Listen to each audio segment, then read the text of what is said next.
welcome back to my YouTube channel. So today I wanted to bring you guys something different, and honestly a part of me is I love talking and doing sit down talks, especially with people who impact me the most, and I'm gonna let her introduce herself in a second. But this video is to truly touch the heart of people who are just like us in their 20s, and I brought my lovely friend with me because I feel like she embodies the image of somebody that I inspire to be, and she's very consistent with her faith in Christ, very consistent in everything really. And honestly, she's a point of contact for me, a great friend, a woman of God, a prayer warrior, and obviously the owner of Life of Miriam, the Life of Miriam. I'm gonna let her introduce herself. Go ahead, Miriam. Hey y'all, I'm so excited to be on Moyo's YouTube channel. But hey y'all, I'm Miriam. As she said, I'm the owner of the Life of Miriam, which is a motivational, inspiring page for all my individuals out there. And I'm gonna jump more into it when we discuss this video. As y'all heard her say, we're gonna talk about navigating through our 20s. Period. Because... And before we get started, make sure you guys follow her at the Life of Miriam. And what is your other social media? So you can follow my main page at the Miriam B, and then you can follow my business page, which is at the Life of Miriam. You can follow me on TikTok at Miriam Boston, and then you can follow me on YouTube. Yes, YouTube videos coming soon. Yeah. So you can like, comment, subscribe to my YouTube channel at the Life of Miriam as well. So, for sure. Yeah. All right, so guys, we're gonna dive right into it. So Miriam, I was gonna ask you, for one, in terms of like while we were in college, around the time where we first hit our 20s, we started entering our young adulthood. When did you realize your relationship with Christ was, I guess, not as strong as you wanted it to be, or as strong as when you wanted it, as strong as it was when you were younger, maybe, or possibly? And what made you want to divert back into going back into church, especially being in a generation, not even a generation, being in an environment where most of our peers don't really look like that? Do you get what I'm trying to say? Okay. So one thing about it, being in my household, we always went to church every Sunday. But when you leave your household and it's time to go to college, y'all, it's a whole different environment. You're not at your parents' house no more. So you're exposed to new things. You're exposed to different people. And I feel like college was the time where we just like, I'm not at home, so I'm trying to fit in. I'm trying to get my schoolwork done. So being in college, I was exposed to a lot of stuff, and especially like I transferred schools. I started at one college and I transferred to another college, and especially we had COVID came through. I was gonna say, I'm not trying to interrupt you, but I was gonna say, like, especially like for me, when I went to college, like, because I also grew up in an environment similar where my parents were very church heavy. We dressed up every Sunday. My mom and dad were really on building that fundamental. And it's so crazy, the verse, raise your child and your daughter and sons in the way of the Lord, so they can forever like come back to him. Yes. So they don't stray away. I feel like for me, like, no matter how much I stray away, there's like a pulling back because of that foundation my parents built. But to cut the long story short, I feel like in college, because you're so used to one church, and then when you go to college, you're not like around that church. It's like, okay, what church do I go to? And you just don't want to go to any other church. You get what I'm trying to say? That's the one. And then I feel like COVID was the biggest thing, because everything was closed down for like, what, 2 years? And I feel like for me, it was just like, okay, like, I can't go anywhere. Like, even if I wanted to, I couldn't go. And then like, instead of watching the videos, you're so stuck into like having fun, partying, doing what college students do. And I feel like it's really hard to like divert back into that when everything is telling you no. Not telling you no, but everything is like pulling you away from it. That's so true. Especially like, when COVID came, a lot of church doors closed because we weren't allowed to be around people. We had a social distance. So, I was watching church online, but the momentum wasn't there because I feel like I always tell people it's a total different experience of being in church in person than watching online. Like, I'm watching online. Mind you, I'm still in school, so I wasn't consistent at all. And just to bounce off of Moyo, I'm in a whole different college town. Like, I don't know the churches here. I don't really want to try out the churches. And if I did, I was like, do I even have time? Like, I was trying to graduate, y'all. When I was telling you, I'm trying to get out. I was trying to get out. So like, literally, I wasn't even consistent watching online. And I feel like it's so hard watching online too, because it's like your phone is there. Because honestly, I'm not speaking about it because like I'm the best at it. Because even now, I still like try to watch like watch videos online. It's like my phone is in my hand. I'm scrolling on TikTok. Like immediately as I try, it's like something is stopping me. Which is probably the devil. It's probably myself. It's self-control. But honestly, like, it's so hard to focus, especially when you're in college and you're in an environment where it's like not a lot of people are trying to do that. Not saying a lot of people are Christians, but not everybody is trying to be like strict on that schedule. So when you see like, oh, your roomie or your friend or your next door neighbor, they're not doing it, it's like, okay, I'm not gonna do it either. Type of thing, you know. And that's so true. I think so I'm about something with you.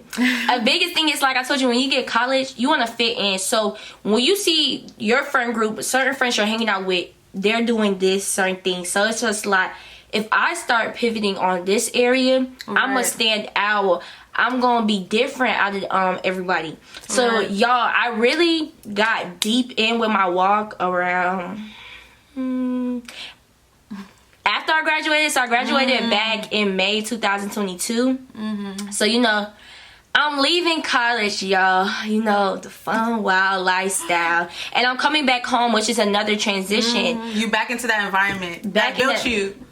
So it's like you automatically are like, okay. But it's different. It's different because it's like, I used to just come home on the holidays. Now I'm a permanent resident now. Like, I was just a visitor. Okay. I was a visitor. Now I'm a permanent resident. So, you know, leaving college, being there for 4 years, then you come back home, boom. It's just different. So then coming back home, y'all. So I'm just like at home.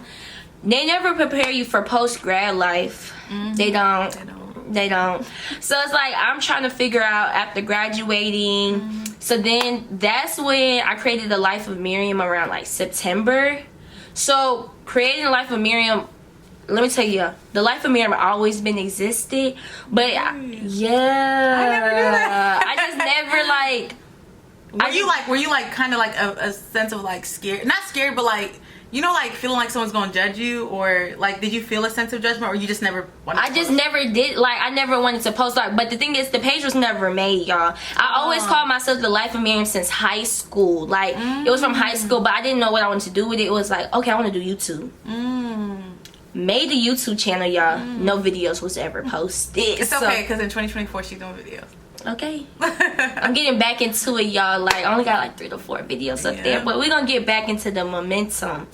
But I really got like deep in my walk, like being back at home.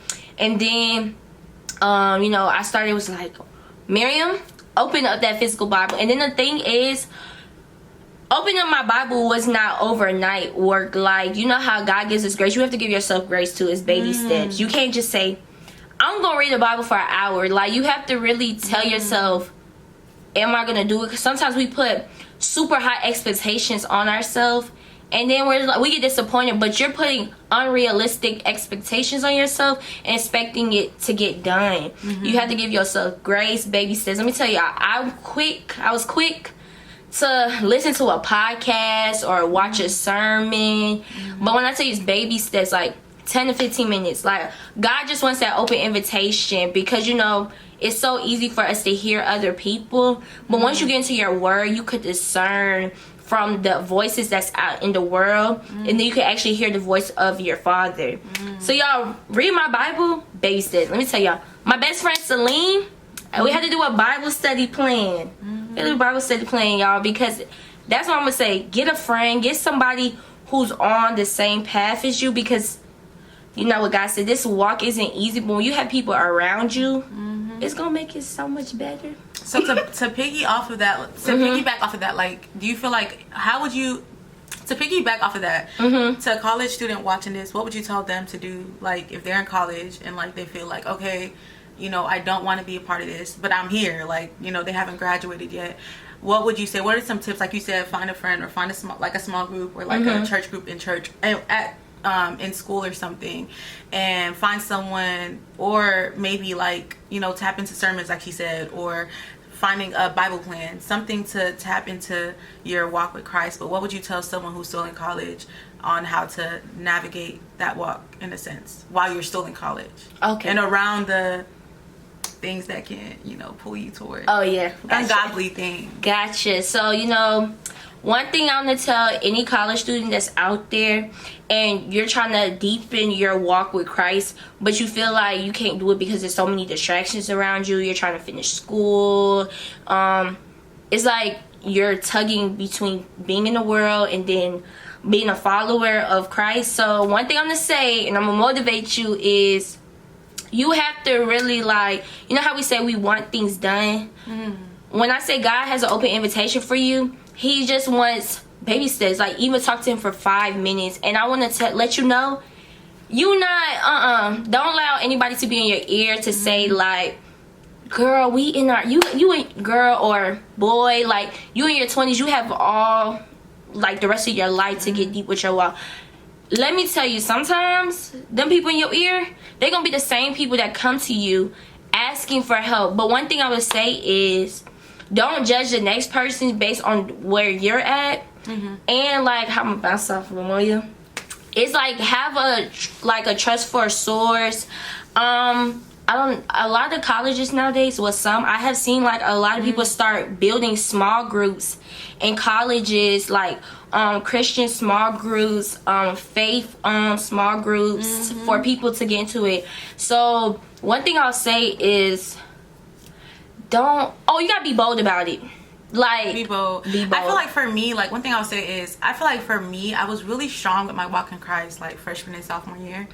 Because I found this group called BCF, and that's when I was in BCF back then. And I did it with... West? Yeah, it was at West. Oh, I didn't. Wow. And I did it with my best friend, and we went to their conference. And y'all, I was so on fire. I feel like out of my, like, throughout my whole life, that was the moment where I was like truly on fire for Christ. Like, I was so on fire for Christ. I was cutting everybody off. I was not listening to worldly music. It was just straight gospel.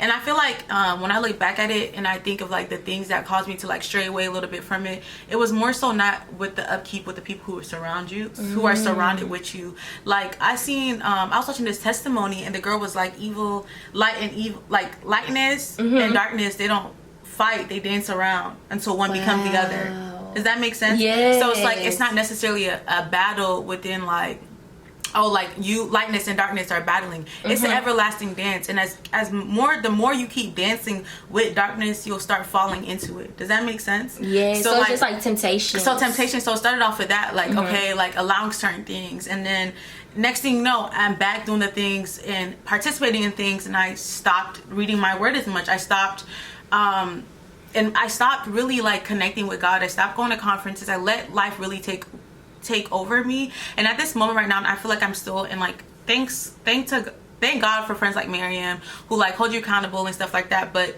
it's like, and also like just seeing her on social media, seeing her post victory. And the thing is, like, I feel like social media is such a great use. I feel like social media can be a very negative place, but when you see your friend like, oh, post like their Bible, or like I'm scrolling and I see the life of MIRIAM and I see Motivational Mondays, or I see something like a Bible verse that she posted, or she's at Victory, she's like, oh, come out on Tuesday. Things like that motivate you. It might not motivate me to necessarily come, because sometimes I am working, you know, I'm a nurse and I work 12 hours, so sometimes I might be working, but it might motivate me in a second to be like, okay, let me pray, or let me like read a verse before I go to bed. You know what I'm trying to say? Yes. And I feel like those are certain things that like I'm trying to even like curate my social media to be like kind of like a reminder to like pray, like following places who have verses every day. So like, so while I'm scrolling, boom, it's a verse. You get what I'm trying to say? Because I feel like for me, whenever like I'm strong on my walk, like that was the strongest I've ever been on my walk, y'all. And that's the most time I've ever seen like the God, like me and God conversed. I heard his voice. Like, he showed me a lot of gifts that I had, and some of those gifts, like obviously the more you stray away from Christ, you don't necessarily lose your gifts, but it's not as strong as it was. You get what I'm trying to say? Like, for me, I feel like God gave me the spirit of discernment. And when I was on my walk and it was so strong, it was like I could like like Miriam, I'll be in a room and I'll be uncomfortable with people's spirits because like I knew they weren't of God, or like they weren't of what. But now it's not like that. Like my discerning spirit is still there, but it's not as strong as when I was reading the word and like actually like digesting and eating the word of God. And I feel like one of the purposes of bringing you on here is honestly to motivate me, but also everybody else. Because in 2024, I want us to regain that like light that we have for Christ, especially in our young age. And also, like you said, like in terms of when people say, oh, we have time for this, y'all, like life is so short. I feel like my life is a testimony that like you can see someone tomorrow and they'll be gone the next day. So we all know the day we are born and we don't know the day we will end. So in terms of like your relationship with Christ, I feel like something that spoke to me as well that I want to like use to encourage the youth is like, you know how you said like things are baby steps, but like you said, the way you're wording it is more so like curating a relationship and not making it seem like it's a chore, but like a relationship, like that's if you're doing it with your friend. Wow, that's the one. That's what you have to look at it. Stop looking at it like it's something that's forced to do. It's a relationship. He wants a relationship with you. When you start looking at it, it's a chore, it's an assignment, then you're looking at a total different thing. Just the same way you build your friendship, that's a relationship with your friend. You have to get to know that person to even elevate that friendship. Just when you get in a relationship with your significant other, you had to get to know that person. You had to build that relationship. And that's the same thing when it comes with God. Like you're building a relationship with him. He knows you, but you're getting to know him. You're getting to hear his voice. You're getting to know like different things, and he's like showing, involving new things out of you. Just like how Moyo said, her spirit discernment was lower when she got like, you know, back into like the world. But like boom, once she get back into it, the way God's gonna elevate her discernment, because like when you get more fed in with the word, is boom, he just equipping stuff. Like y'all know what it is. Just like when y'all talk to y'all significant other, when you talk to your friend, you learn something new about that person. You learn something new about yourself. And I feel like for me also, like one thing I will say is like when I started like recently now, like I've been, like you said, taking them baby steps to get back to where I was, because I really do miss that relationship. Like it would literally be like I'm talking to God. You might think I'm crazy, but it's like every aspect of my life was with God. Like I remember even at work the other day, like I was taking some Vaselines and I took like a whole bunch, and immediately the Holy Spirit was like, put some down, like that's greediness. And I thought that was so crazy to me, because it's like back then I would have been like, oh, let me take like 30 of them, put some in my car and stuff like that. And God was just like, I was like, put that one down. And I was like, all right, let me keep 5. He was like, nah, put back 3. And it's so, things are that small, but it's like you realize like you'll do things and like you'll laugh with God, like y'all will act kiki, like the relationship with Christ. And I remember at Victory, the pastor was like, oh, like on Judgment Day, the worst thing, he was like, oh, like my biggest fear is that like people at my church and my ministry will go to like heaven one day, and like they serve, like they're the videographer, they don't miss a Sunday, like they ushering, like they go to every what's it called again, missionary trip. They go to every missionary trip. They do all these things, and God says, depart from me, I didn't know you. Like I didn't like. And I feel like it's a difference between like going to church and like actually building a relationship, and like having people there to hold you accountable. Like I feel like Miriam would be like the type to be like, oh Moyo, like you should call you out on certain things and say like, and vice versa, Miriam, you know, we not da-da-da-da-da. But I feel like a relationship, when you build a relationship, it's not like, oh, like, it's a set of rules. Because when I was younger, I used to think God was this big, scary person that was going to, like, condemn me to hell if I did one thing wrong. Like, I saw him as this big, scary wolf. And it's like, when you think of like the image God created you, he created you with kindness, grace, gratitude, love. It's the same thing he has. You get what I'm trying to say? Like how you so easy. Like for me, like I have, like I abundantly forgive people all the time. And it's like, that's just, he created me that image because like he's like that as well. So it's like when you hover, I'm not saying like sit in your sin, and obviously I'm not gonna lie, it's still some sin that I'm working towards not sinning anymore. But obviously it's like we serve a God that's so merciful and graceful, and I feel like my goal in 2024 is like, obviously he's the Father, respect him just like how I would respect my own father or my own mom, but also knowing like this is someone that's your friend, and he knew who he created you, he knows the world we're in. But that does not mean like take the piss and like just, you know, constantly do certain things. You know what I'm trying to say? It's like I'm not saying be lukewarm, but it's like a happy medium. Yeah. So I'm gonna ask Miriam some questions. So okay, let me bounce off from Moya real quick though. I like how you say like when you was younger you looked at God as a big bad wolf, and it's just like when a lot of people, I think a lot of people misinterpret when it's to have the fear of the Lord. It's not to actually be like afraid of Him. It's like to just be in awe of His presence, like. No matter who's around you, no matter what's looking. And I think it was from John Revere. He said he went to go speak at a conference out of the country. Y'all, let's be for real. If your favorite celebrity walked in, you would have been quiet, right? Because you're ready to hear what that celebrity gonna say. Right. But when he walked in, and mind you, he said praise and worship was happening. Everybody was being noisy. So much noise was happening. Nobody's focus was on the presence of the Lord. You could really tell that the presence of the Lord wasn't there. So then, when it was time for him to speak, y'all, he ain't say nothing. He was quiet. And then people looking at him awkward like, why this man not talking? And he said, I ain't gonna misquote him now before y'all tried to say, yeah. But I'm not gonna quote him like word for word. But it was just like, he got quiet and he was just like, why y'all looking at me like that? And he said the reason he didn't speak at that moment is because y'all were so noisy when praise and worship was happening. I could tell the presence of the Lord wasn't here. But if your favorite celebrity walked into this auditorium, I promise you no noise was going to be made. I promise all your full focus was going to be on that celebrity. And that's the same thing, like being in the presence of the Lord, being in awe of Him, revering Him. Just like it's a different type of fear. It's not just saying you're gonna shun away from Him, like, oh my gosh, I'm scared of Him. It's being off Him, like when He comes, like your emotions, everything is just towards Him at that moment. I feel like that's so deep, because I see like that's a really beautiful way to put that in. And I feel like when I explain to people, I'm like, just like with your mom, like there's certain things me and you can do right now, but if my mom walks in, it's different. Our posture is different, how we look is different, what we wear is different, how you carry yourself is different. So it's like, to think of like the most respected person in my life is like my parents, and God is just like another step up on top of that. It's like, how would you show reverence to Him, type of thing. Yes. Okay, so the next question is, I feel like a big part in walking with your faith with Christ, I feel like a big part of it is consistency. And I feel like consistency is something I really struggle with, and that's just me being very vulnerable. Like I start stuff and it's like I'll start it, stop it, start it, stop it. And I feel like one of my goals is like creating time and like navigating things to, you know, continue the schedule. And I feel like one thing Miriam actually told me about is like putting stuff, like I know it's so it's so small and minute, but like putting stuff in your calendar and like putting like realistic timelines for it. So like let's say, for example, for me, like I use that tip and like, okay, my content creation time is from 2, like I wake up early, so like 10 to like 4, right? And then it's like do whatever I need to do, whether it's run errands, whether it's whatever I need to do, I'll do it, whether it's cook. But also putting down your time, like, okay, you know, content creation, run errands, go to the gym, cook, good night, like even your sleeping schedule. But also another great part of that concept is like putting your time with God into it too as well.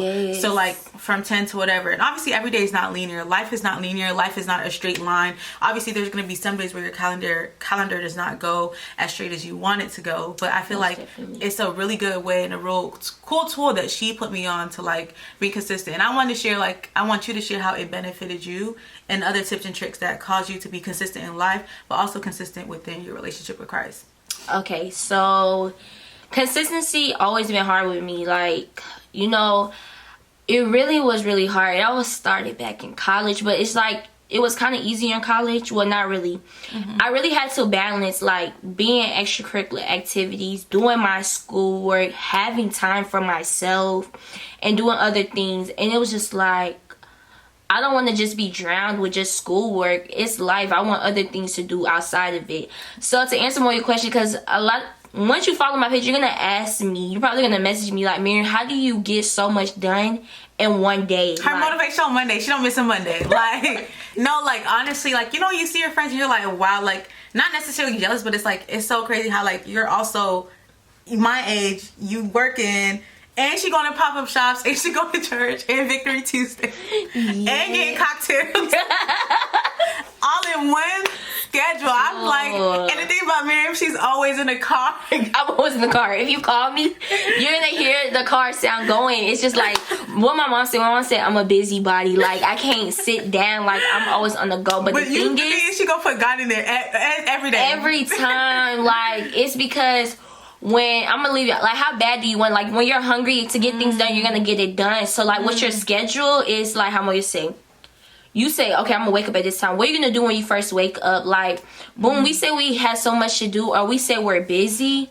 But one thing I realized, you can be busy doing nothing. Like, you can really be busy doing nothing. You can use the word busy. If somebody asks you right now, oh, what have you been doing? And you like, I've been busy. Busy doing what? Right. Like, busy doing what?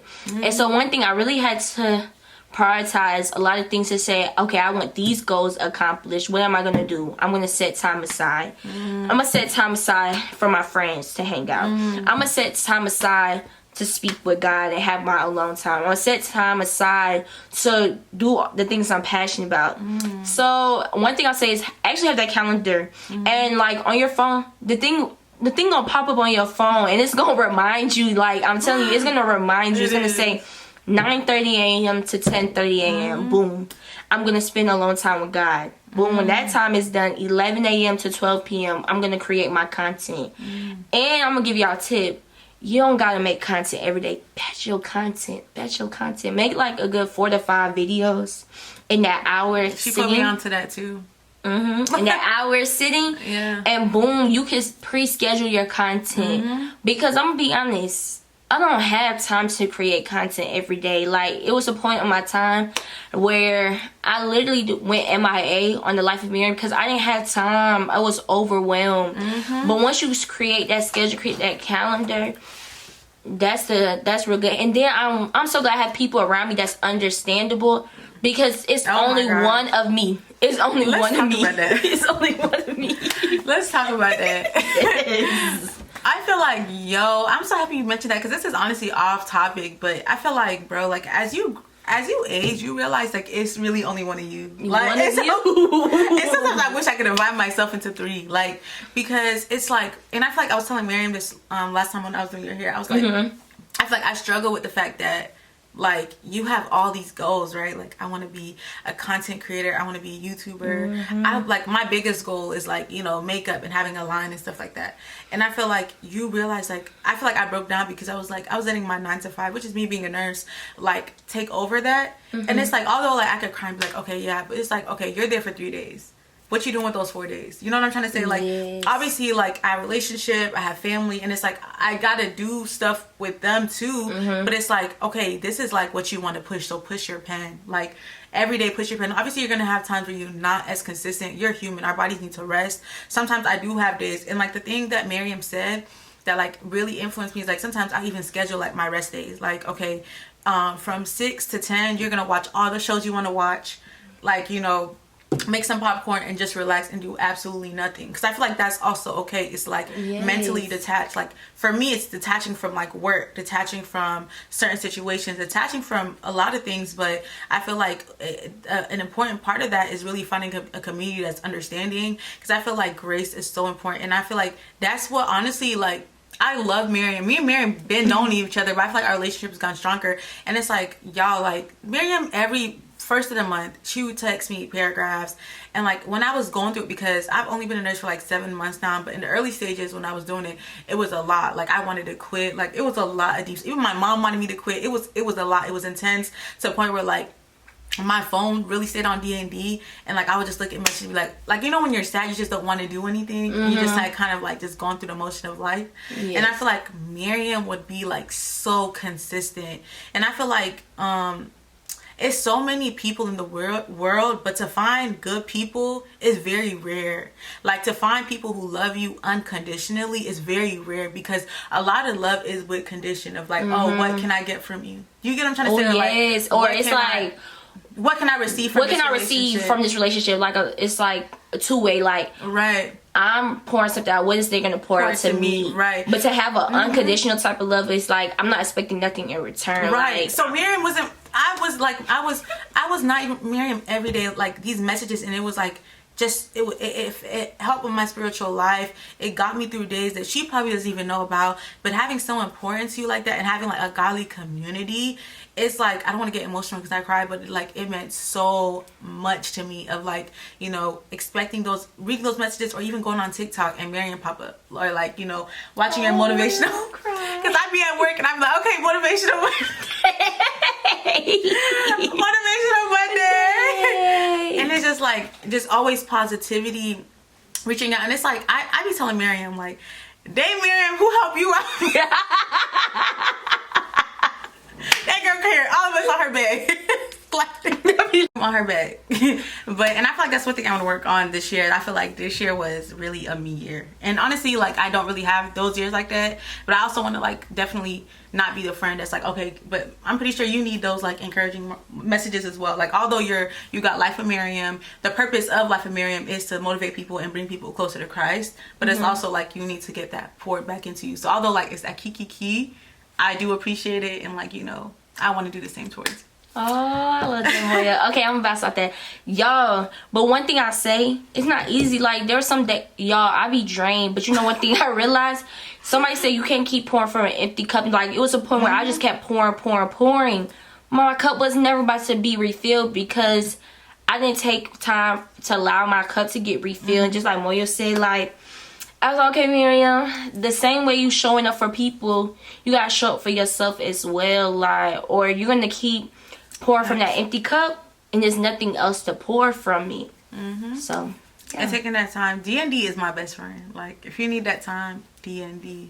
Yeah, my friends get on me. They said, Miriam, your phone stay on D&D, but you need that time where it's just nobody disturbs you. All right, so I want you to quickly sum up, like, what were, in terms of, like, reading the Bible and stuff, where are some great places to start off in terms of, like, your walk with Christ, or does it really matter? Because I know some people say, like, oh, start off with Psalm, or start off with Genesis. Like, what is a tip for someone who wants to start reading their Bible, and how do you really navigate that? Like, obviously it's personal, like, in terms of, but what has best helped you with that journey? Okay, one thing I say, do not start from the book of Genesis. And I'm going to be so honest. You know why I would tell you not to start from the book of Genesis? Genesis is the longest book in the Bible. And you're going to feel so much pressure because once you see how much chapters is in the book of Genesis, you're going to start, but it's going to take you a long time to finish because it's going to feel overwhelming. And that's personally for me, because when I try to start with the book of Genesis, I close the Bible right back, okay? Because there's so much chapters. That's the first book in the Bible, but Genesis holds so much. So what I always recommend, and I started, was the Gospels, which is Matthew, which is Luke, which is John, because when you first start with that, and I love it because they're not a lot of chapters. That's like, but in the book of Matthew, Luke, John, they're all the same, but they're, like, you know, written differently because it's about the birth of Jesus, about resurrection, and etc. So I always say start with the book of Gospels, which is Matthew and stuff, and give yourself baby steps. When I first started reading it, I would read like 2 chapters a day, and this one I did like a Bible study playing with Celine. So like read 2 chapters. And also, not to interrupt you, like, how do you, like, not just read, like, reading a book, but, like, reading to, like, actually understand? Is that where Celine played a role in terms of, like, talking about it? Yeah, but use a commentary. That's what I say. Have a commentary beside you. One thing I like is enduring word commentary. So while you're reading it, you have that commentary in front of you. And another tip is, I don't know what type of Bible, because, you know, Bible has different translations. Right. So, you know how our phone has you could get the Bible app? Use the Bible app as well while you're reading the physical Bible, so you can look at different translation. What I'll say is, like, easy read. Easy read is very easy, so it can translate, because, like, you know, these Bibles use, like, big, like, words. And me, I ain't that mature yet. I'm not on King James Version yet. Like, King James Version, I'm not that mature yet. But I feel like that's so, like, because, like, you know, like, they say, like, you know something when you can explain it to someone. In a sense, like, you're a master of something when you can explain it and teach it to someone. And I feel like I like how you said like you read the easy version, because it's like you're just skipping through verses because you don't understand it. But when you read the easy version, you're like, oh, this is what they like. This is what he's saying, and actually getting that revelation and understanding, and not just glancing past it. Yeah. And if you're very animated, you can use Bible Project. Bible Project has like videos where you can watch it and explaining why you're reading it. Y'all, I started using it when I was reading the book of Job. And it's just like your imagination. It's like, oh, it makes more sense while you're reading the Bible, and you have it like, yeah. If y'all like me, I like watching movies and stuff. So seeing that animated version. What's that movie that it's called Chosen or something? My friend Faith was talking about it. She was like, y'all need to put me on to that. What is it? I think it's called Chosen. Yeah, I'm a fact check and put it on the screen. But she was like, it talks about like when Jesus like walked earth. It's not the Bible, but it just talks about when Jesus was on earth. And like she said, she got so emotional because I think like she like it talked about like, you know, like how we like read about like Matthew and John and like the disciples. Like she was like, it puts like a personality to them, because like although God like speaks on like, you know, these people, like obviously it's like a short, very condensed version of like who these people were. But it's like that's like kind of like me telling the life of like talking about the life of Miriam, right? If I'm explaining it to someone, it's gonna be a short, because I can't tell them about every day of your life. It's gonna be like the short, straight gets to the point. But if like someone like me who experienced it, I could be like, oh, she's funny, her personality, how she laughs. So in the movie, it like shows the disciples their actual personalities. Like some of them were actually funny, like some of them were strict. Someone was like, you know, everybody had like a different bubbly personality. And I like totally like, it clicked to me when she was telling me, because I haven't watched it yet, but it clicked to me like, yo, like these people in the Bible are real people with real personalities. Like, they were like, although God sums it up in like, you know, their chapters, and they summed up like how their revelation with Christ was, it kind of was like, if you think about it, all of them like they have their own personality. So it was a good, she said it's a good show. I need to watch that. And y'all, let me tell you, when I started getting deep in reading my Bible, do you know how like the Bible is like a reality show for me, because I'm reading it and I'm like, ooh, he messy. And then like how I gotta watch that show now, because I already have an imagination on how their personality. I'm like, I know he was real funny. Like, and Jesus himself like had a personality. Yes. Like, and Jesus had a smart mouth. And then when you think about it, it's like, yo, like God gave us character and personality, and we're in his image, so of course he got character and personality. You know what I'm trying to say? We're supposed to be boring, we've been boring. End this video off, I just wanted to talk about things we want to bring into the new year, our new year goals. You don't have to go into too deep, you know, that's between you and God, but like certain things you just want to be consistent at that you brought in from 2023 to 2024, certain things you want to let go of, and like some of your new goals. Okay, so as you know, we're about to wrap up 2023. One of my goals for 2024 is discipline, like actually being disciplined on everything that I have shared with God. Like, you know, God knows the desires of our hearts, knows what we want to do, knows what we need to do, but I actually want to be disciplined and do it. Like, if I say, God, I want like this business, or I want to be with the gym, discipline, that's really my word for next year. Is really being disciplined on gym, my career, what I want.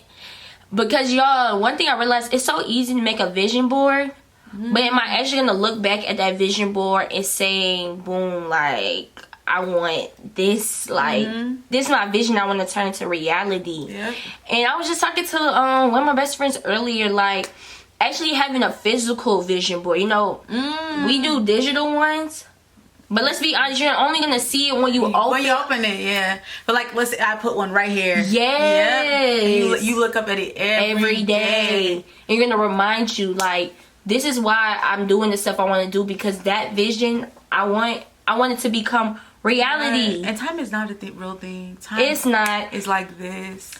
Like, we're about to be 24. Ooh. I literally remember graduating high school like it was yesterday. I remember, you know, we were 18, like, that's 5 years. That's 5 years ago? No, that's It's been crazy. 5 years since we've been 18. Time is not a real thing, and it's time to seize the moment. It's time, y'all. It's time. Like, so I want to say, like, start writing out your goals now. Stop waiting till, say, 2024. Say, I'm going to start getting things done. Like when you said, we're not really promised tomorrow. So stop looking, saying, okay, tomorrow, and start today. Because y'all, like, tomorrow's really not promised. At all. It's not promised. So pass it back to Moya. I feel like for me, my 2 words of the year is consistency and discipline. I'm challenging myself with that, and I feel like y'all can't see it, but I have like a wall, like a big wall space right there, and I'm gonna really put my vision board like right there. So right there, like, and I'm actually supposed to be doing a vision board with a friend, but I really want to be consistent with everything I do, whether it's YouTube, whether it's my TikTok videos, whether it's with, and especially with my relationship with Christ. You got to pray for what you want, but you also got to push your pen and like put in the works. Because faith without works is nothing. Dead. Exactly. So as long as you're pushing your pen and you're doing the work behind it, just know that God has something for you, and those rejections are because the acceptance that He has for you is still there. It's still there, and it's bigger than you like. It's something you can't even imagine. Half of the doors I've been in, it's all from God. I'm like, God, I never imagined myself. The places you don't imagine yourself to be is where God is already preparing you to be at. And to end that off, like, there's an analogy that I always think about because it was on social media. It was this little girl, and she had a little teddy bear, and she was crying because God was taking away the teddy bear from her. But she couldn't see that God had like such a huge life-size teddy bear behind his back. And it's like a lot of times we're crying in the moment because it's like, God, why? This is something I want. I love this teddy bear. It's the color I want. It's this that I want. And it's like we don't even know, like, God is like, He's like, you know, doing these things, whether it's for you to reconnect back with Him, whether it's for you to focus on Him in that moment, whatever His reason is. It's like, okay, it's because I have this and I'm putting you through this, so when I give this to you, you know how to handle it. You know what I'm trying to say? Yes, like it's your preparation season, preparing you. Like the things that you're saying, I want now. God said it's not time, and what I have for you is gonna be bigger. And I have to instill the skills for you first because I don't want to give it to you and you mishandle it. Literally, because you don't want to fumble a bag that God gave you. You don't want to fumble the blessing. So thank you guys so much for tuning in. If you guys love this video with Miriam as much as I loved it, make sure you guys like, comment, and subscribe. Make sure you guys follow Miriam at The Life of Miriam, the Miriam, right? The Miriam. The Miriam B. And follow her TikTok and her YouTube channel. Everything will be linked in the description box below. Make sure you guys like, comment, and repost. Yes. Tell a friend to tell a friend. Rack it up, y'all. Y'all better rack up the likes, rack up the comments. And let me know y'all's thoughts as well. And if y'all want Miriam to come back, let me know what y'all want us to talk about. If y'all want to see anything in terms of motivational Monday, like her motivational Mondays, and different things you can also do. Like, this was just a very short video, but if you go on her channel, she really, in her video on her Instagram page, she really shows you and tells you different ways to incorporate that life for Christ in your life. And also she just spreads a type of motivation that makes you want to be like, all right, let me pick up my Bible. And yeah, we need that because, you know, she's in her 20s doing her big one with God, and I love that. Yes, y'all. Only 23, still figuring out. Still late, early 20s. Early 20s. We about to be mid 20s though. Moya, let's not. Wait, 24 still early, 24 still early. 25 is the age. That's the age right there. 21, 25. That's crazy. My mom got married at 25. That's crazy. That's crazy. But yeah, make sure you guys like, comment, and subscribe. Bye.